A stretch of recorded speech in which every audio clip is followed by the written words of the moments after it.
आपने जिस भी शैक्षणिक संस्थान में अपने डॉक्यूमेंट जमा करवाए हैं उनका इस्तेमाल बड़े स्तर पर घोटालों में होने लगा है। साइन ये फर्जी साइन है, ठीक है। आप तो कैसे मानते हैं कि आपकी फोटो उनके पास कैसे गई होगी? मेडिकल कॉलेज में ना तो ये कभी गए, ना इन्होंने एडमिशन करवाया, लेकिन फिर भी इनका वहां एडमिशन था।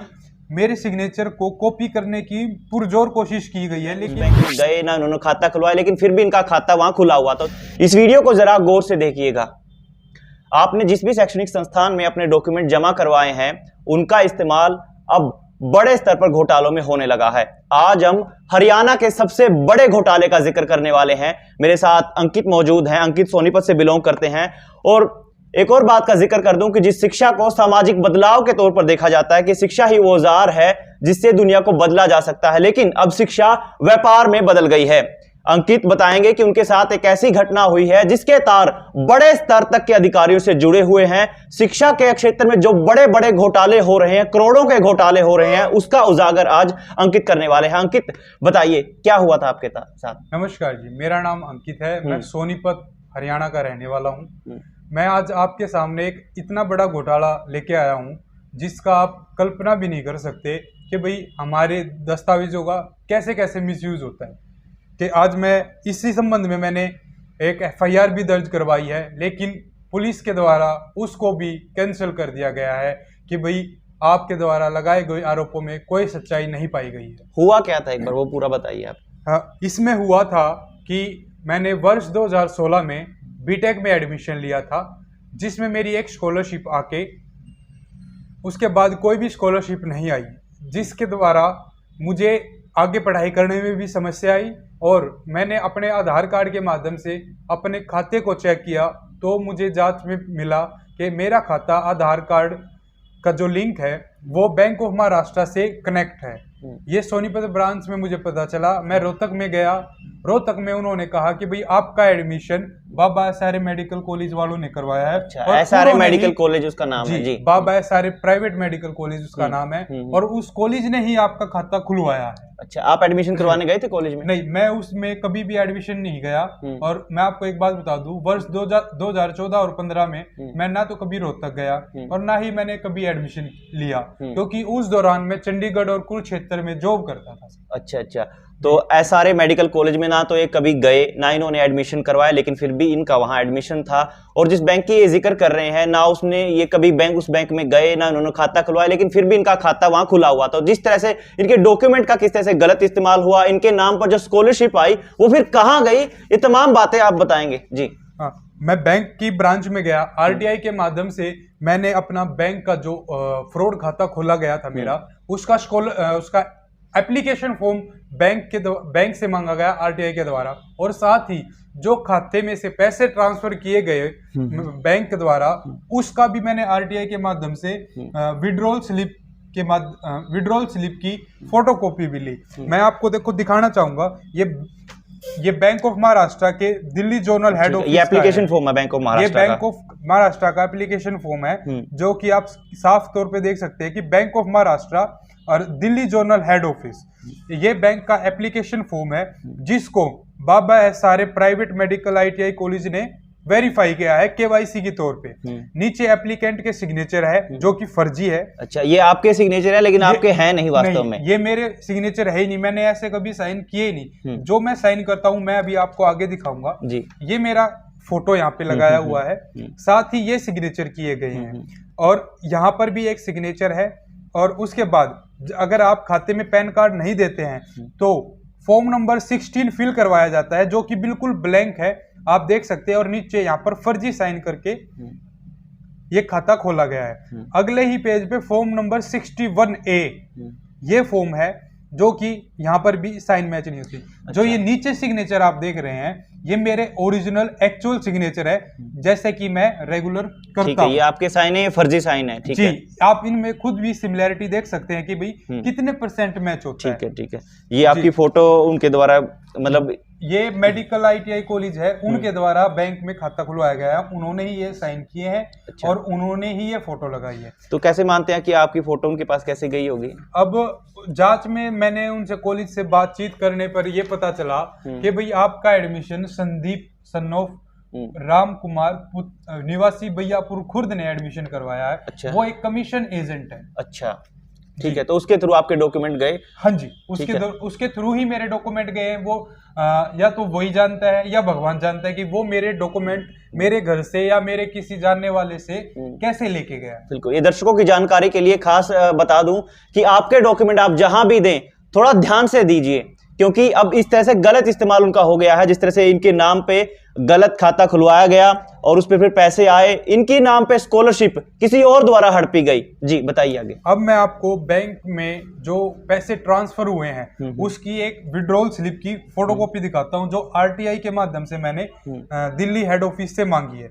ये विड्रॉल स्लिप है जिसमें कि साफ तौर पे आप सिग्नेचर देख सकते हैं कि भाई मेरे सिग्नेचर को कॉपी करने की पुरजोर कोशिश की गई है, लेकिन वो सिग्नेचर मैच नहीं हुए।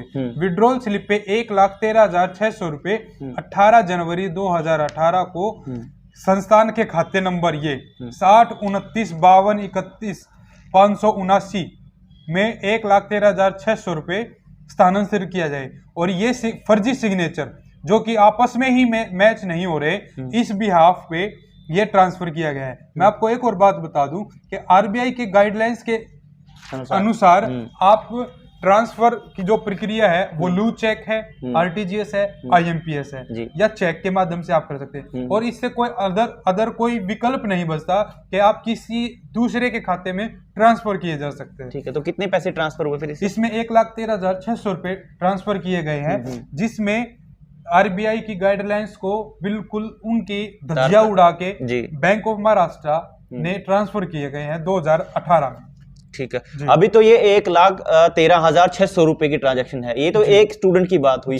ऐसे ऐसे 253 स्टूडेंट्स की आपने लिस्ट मांगी, ठीक है, 253 की लिस्ट आपके पास है कि उनके साथ भी ऐसा ही हुआ। मतलब 253 बच्चों के साथ ऐसा ही घोटाला सामने आ रहा है कि उनके नाम पर फर्जी एडमिशन हुए, फर्जी खाता खोला गया और स्कॉलरशिप कॉलेज द्वारा हड़पी गई। तो सरकार जो बजट, बड़े बड़े बजट बनाती है शिक्षा के क्षेत्र में, तो उनका इस तरीके से इस्तेमाल होता है। फिर जो बड़े लोग हैं, जो नए नए कोचिंग इंस्टीट्यूट, जो कॉलेजेस खुलते हैं, तो इस तरह की चीजें होती हैं। ये आम हो गया है, तो ये बड़ा शिक्षा का घोटाला नजर आ रहा है। आगे आप जिक्र करिए।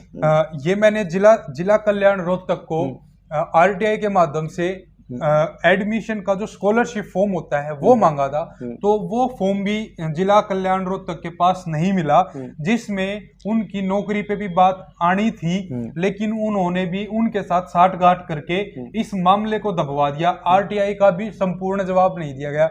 मैं फर्स्ट अपील में भी गया, मैं सेकंड अपील में भी गया, मैं कमिश्नर के सामने पेश भी हुआ, मैंने अपनी बात भी रखी ना। तो वहां पे जय सिंह बिश्नोई की कोर्ट में मैं गया था चंडीगढ़, तो वहां पर भी मुझे ना तो कोई कॉम्पेंसेशन दिलवाया गया है कि अगर आरटीआई का एक नियम है कि अगर आपको कोई जानकारी नहीं मिलती है या जानकारी मिलने में आपको देरी होती है तो आपको 250 रुपए से लेके 25,000 रुपए प्रतिदिन और ज्यादा से ज्यादा 25,000 रुपए आपको मुआवजा आरटीआई के माध्यम से दिलवाया जाता है। ना तो मुझे कोई मुआवजा दिलवाया गया और ना ही मुझे संपूर्ण इंफॉर्मेशन जिला समाज कल्याण और जय सिंह बिश्नोई जी के द्वारा मुझे उपलब्ध करवाई गई। इन्होंने साथ में ये आरटीआई में ये लिखा गया है कि 253 और छात्रों को छात्रवृत्ति दी गई है, जिसकी छाया प्रति संकलन है।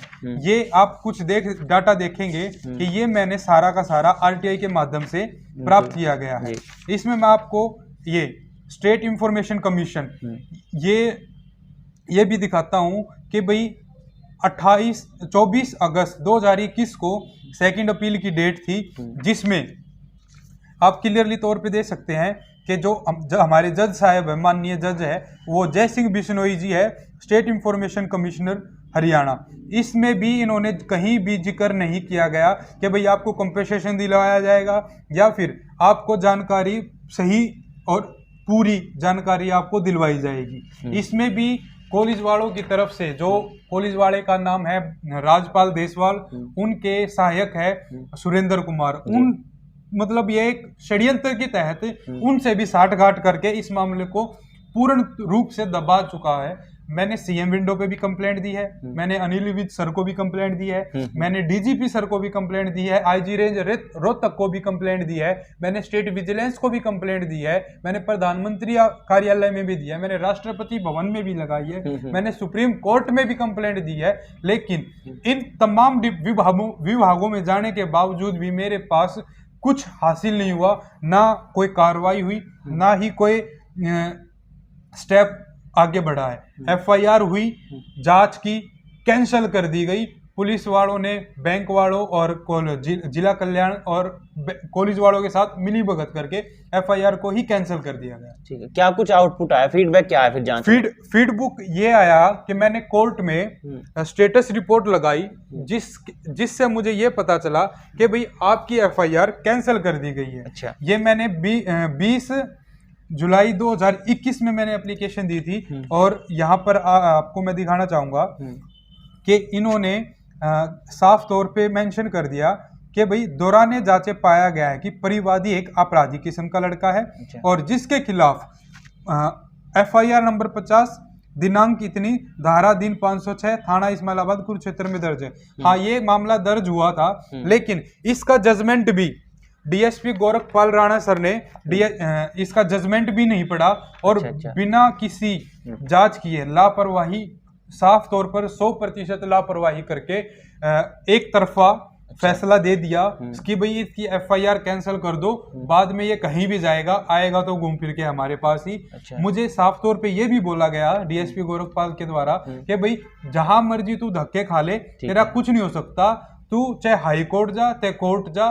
मतलब एक मानसिक तौर से प्रताड़ना की है, और ये भी कहा गया है कि भाई तू एक आपराधिक किस्म का लड़का है। मेरी एक रेपुटेशन को भी, मुझे भी ये मजबूर कर दिया कि भाई कई बार तो मुझे भी फील हो जाता है कि हाँ भाई मैं हो सकता हूँ कि मुझसे कोई गलती हुई है जिसका मुझे ये खामियाजा भुगतना पड़ रहा है। तो इस फैसले में क्या आया था और कौन सा केस था आप पे, और उस जांच से पहले ये फैसला आ चुका था? हाँ जी, ये फैसला 2016 का है, और जो ये कॉलेज वाली एफआईआर है वो 2020 में हुई है, जिसका पुलिस ने जिक्र किया है, जिसमें मेरे पास साफ तौर पर माननीय कोर्ट दीक्षा रंगा जी, जो जुडिशियल मजिस्ट्रेट थे फर्स्ट क्लास पे हुआ में, उनका ये रिकॉर्ड है, जिसमें मैं बाइज्जत बरी भी हूँ, और साथ में ये केस बिल्कुल खत्म हो चुका है। हाँ। आपराधिक किस्म का लड़का या कोई इंसान वो होता है जिसके खिलाफ सजा सुना दी गई है, अगर वो अंडर ट्रायल भी है तब भी हम उसको आपराधिक किस्म का या किसी भी तरह का हम शब्द कह के पुकार नहीं सकते, क्योंकि जब तक अपराध आपका सिद्ध नहीं हो जाता तब तक आप ना तो अपराधी हो, ना ही आप कोई क्रिमिनल हो। आप सिर्फ एक आप क्या कह सकते हैं, आप एक ठीक है, कुछ भी लगा लो आपके भाई आपके खिलाफ कार्रवाई चल रही है, ये आप अंडर ट्रायल आप बोल सकते हो क्लियरली कि जब तक आपका मुकदमा क्लियर नहीं, जजमेंट नहीं आता, तब तक आप उस पर कोई डिसीजन नहीं दे सकते हैं, चाहे वो एसपी हो, चाहे वो डीएसपी हो, चाहे किसी भी केस की बात हो। न्याय पाने का अधिकार तो सभी को है सर। ठीक है, तो ये तो फैसला आ गया था आपका। ठीक है, और फिर जब सीएम विंडो से आपने जब जवाब मांगा, तो सीएम विंडो से क्या आपको फिर क्या जवाब आया, सीएम कॉलेज की ओर से क्या जवाब दिया गया? सीएम विंडो से मुझे जवाब मिला, मैंने 22 सितंबर 2021 को सीएम विंडो पे कंप्लेंट लगाई थी, जिसका जवाब मुझे 18 अक्टूबर 2021 में दिया गया। डिस्ट्रिक्ट वेलफेयर ऑफिसर रेणु बाला ने मुझे यह लिख के दे दिया कि भाई पोस्ट मैट्रिक छात्रवृत्ति से संबंधित विजिलेंस की जांच चल रही है। यह एक तरीके से गोलमोल जवाब दे दिया कि भाई मैंने जवाब दे दिया है, आगे तू जाने और तेरा काम जाने। अच्छा। पल्ला झाड़ने वाली बात जिसे बोलती है, फैक्ट्स को कभी भी पढ़ा नहीं गया, फैक्ट्स को कभी भी जांचा नहीं गया कि भाई स्कॉलरशिप आई कैसे, दस्तावेज भी जिला समाज कल्याण रोहतक के पास नहीं है कि भाई ना तो इनके पास डॉक्यूमेंट है कि स्कॉलरशिप चंडीगढ़ से पास होती है, ना तो उसके पास कोई कॉपी है कि भाई एप्लीकेशन फॉर्म भी भर के जमा करवाया गया है जिला कल्याण विभाग में। इनके पास कुछ भी नहीं है कि भाई ये बोल सके भाई ये फ्रॉड नहीं हुआ। मेरे पास सारे प्रूफ है A to Z कैसे कैसे हुआ, लेकिन कोई सुनने वाला है ही नहीं। अनिल विज सर को मैंने कंप्लेंट दी थी सितंबर में, उन्होंने सोनीपत मांग कर दी। एएसपी उपासना ने मुझे बुलाया कि भाई आप आ जाओ, उनके रीडर के द्वारा मुझे बुलाया गया, मैंने उनसे इंटरेक्ट किया, बातें की, मैंने विद प्रूफ, जो मेरे पास अब बहुत ज्यादा प्रूफ हो गए हैं, पहले इतने प्रूफ नहीं थे, उसके उपासना मैम के सामने मैंने अपनी सारी बातें रखी। उन्होंने सिर्फ एक दो टूक जवाब कहा कि भाई आपकी जुरिडिक्शन रोहतक बनती है, इसमें हम कुछ नहीं कर सकते। एक एएसपी रैंक है जो पूरे जिले को संभालता है, उनके मुंह से ये शोभा नहीं देती कि भाई हमारी जुरिडिक्शन नहीं लगती है। उन्होंने कहा साथ में कि भाई आपका जो भी बयान है ना, आप लिख के दे दो, हम कार्रवाई कर देंगे। मैंने उनको ये भी कहा कि मैम ये कार्रवाई मैंने आपको step by step with proof, जो मैं आपको प्रूफ दिखा रहा हूँ, ये अब तो मेरे पास ज्यादा हो गए हैं, विद प्रूफ भी दिखाया। उनका सिर्फ ये है कि आप सर अपना बयान दे दो, इसमें हम कार्रवाई करेंगे। आज तक सितंबर में मैंने कंप्लेंट दी थी, अक्टूबर में मुझे बुला लिया गया था, लेकिन आज फरवरी 2022 आ गई है, आज तक ना तो कभी एएसपी उपासना मैम के पास से कॉल आया, ना अनिल विज सर की तरफ से वहां पे कोई चिट्ठी आई है। किसी भी अधिकारी ने या सेम विंडो के जो अधिकारी ने आपसे संपर्क साधने की कोशिश नहीं की कि आप इस जांच से संतुष्ट हैं या नहीं? जी, मुझे ना तो कभी सीएम विंडो की तरफ से कॉल आया, जिस डिपार्टमेंट से मैंने कॉल एप्लीकेशन मूव करी, ना तो वहां से कोई कॉल आया, ना कोई लेटर आया। जो आरटीआई के जवाब आए हैं, केवल आरटीआई का जवाब मैंडेटरी होता है देना, सिर्फ उसके अलावा ना तो मेरे पास कभी जांच के लिए कॉल आया, ना आईओ ने मुझे कभी बुलाया, और ना ही कभी डीएसपी गोरखपाल जी ने बुलाया।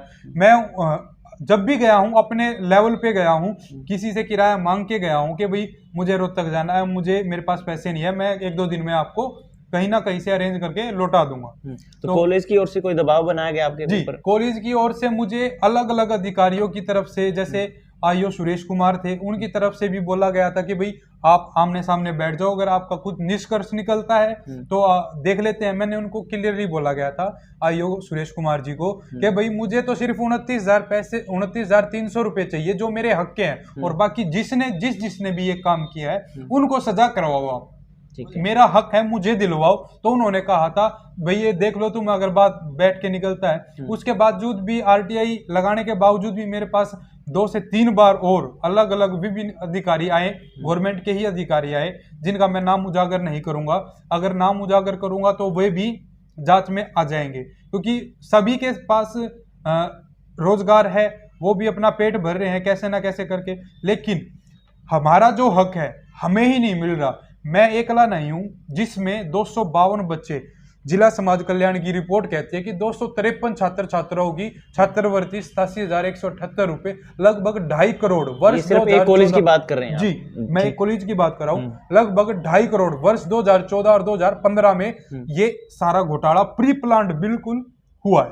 ठीक है, तो कब से लड़ रहे हैं आप ये लड़ाई? मैं जून 2020 से लड़ रहा हूँ सर। ठीक है, अब आप इतनी सब कुछ हो गया, अब आप चाहते क्या है, क्या होना चाहिए?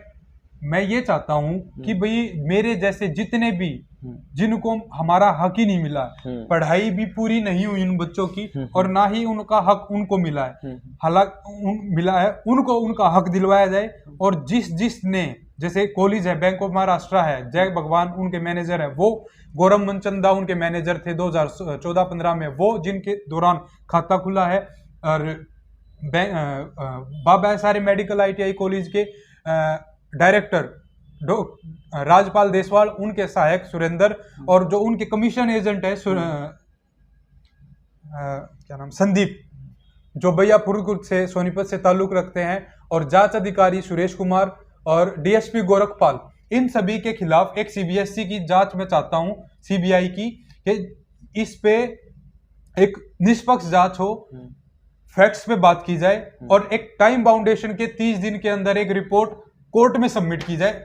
डिस्ट्रिक्ट कोर्ट में भी नहीं, बल्कि एक हाई कोर्ट में बिल्कुल एक पानी की तरह एक साफ सुथरा केस बना के CBI के द्वारा हाई कोर्ट में दायर किया जाए। जी, तो बहुत बहुत शुक्रिया अंकित जी आपका। तो अंकित सोनीपत से बिलोंग करते हैं, और इनके साथ ये तो मात्र एक कॉलेज का जिक्र है, जिस कॉलेज का इन्होंने नाम लिया कि वहाँ पे फर्जी एडमिशन करवाया, इसका फर्जी अकाउंट खुलवाया बैंक में, और उसके नाम पर जो स्कॉलरशिप है वो हड़पी गई कॉलेज द्वारा। तो ये तो सिर्फ एक कॉलेज का जिक्र है, ऐसे हरियाणा में तमाम कॉलेज होंगे जो इस तरह की प्रक्रियाएं करते होंगे। ये घोटाला कहीं ना कहीं बड़े स्तर तक का, जिस तरह से इनसे साफ तौर पे अधिकारियों ने कहा कि तू कहीं जा ले, तो आना यहीं पे है घूम फिर के। तो इतना कॉन्फिडेंस से जब आदमी बात करता है तो ऐसा लगता है कि बड़े अधिकारियों तक की पहुंच है उसके पास। तो इसके तार कहीं ना कहीं बड़े स्तर तक जुड़े हैं। हम हरियाणा के सबसे बड़े शिक्षा के घोटाले का जिक्र कर रहे हैं और दर्शकों से भी ये निवेदन करते हैं कि एक शेयर जरूर कीजिए ताकि ये आवाज उन ऊंचे अधिकारियों तक पहुंचे, उनके कान खड़े हों, और ऐसा जब भविष्य में कोई करे तो बिल्कुल ध्यान से रखें। जी अंकित। मैं अपनी हरियाणा सरकार, माननीय मुख्यमंत्री मनोहर लाल खट्टर जी, उप मुख्यमंत्री दुष्यंत चौटाला जी और हमारे गृह मंत्री अनिल विज से हाथ जोड़कर निवेदन करता हूं कि इसकी एक सीबीआई जांच टाइम बाउंडेशन में करवाई जाए और ये मामला जल्द से जल्द हाई कोर्ट में दिया जाए, ताकि जितने भी ये क्रिमिनल टाइप के लोग हैं जो भी इसमें कृत्य में शामिल है उनके खिलाफ कोर्ट में मुकदमा चलाया जाए और उनको सजा दिलवाई जाए, और साथ में हम जितने भी 253 SC बच्चे हैं उनको हक दिलवाया जाए। जी, तो निश्चित रूप से जांच जरूर होनी चाहिए और उनके कान खड़े होने चाहिए जिन्होंने ये किया है। तो एक डेडलाइन निश्चित तौर पे, एक बाउंडेशन हो, एक टाइमलाइन हो, एक टाइम पीरियड में ये जांच पूरी हो जाए, क्योंकि शिक्षा को कभी भी व्यापार नहीं बनाना चाहिए। शिक्षा सामाजिक बदलाव का साधन है, ना कि एक व्यापार का साधन है। तो कैथल टीवी के साथ मैं अजय।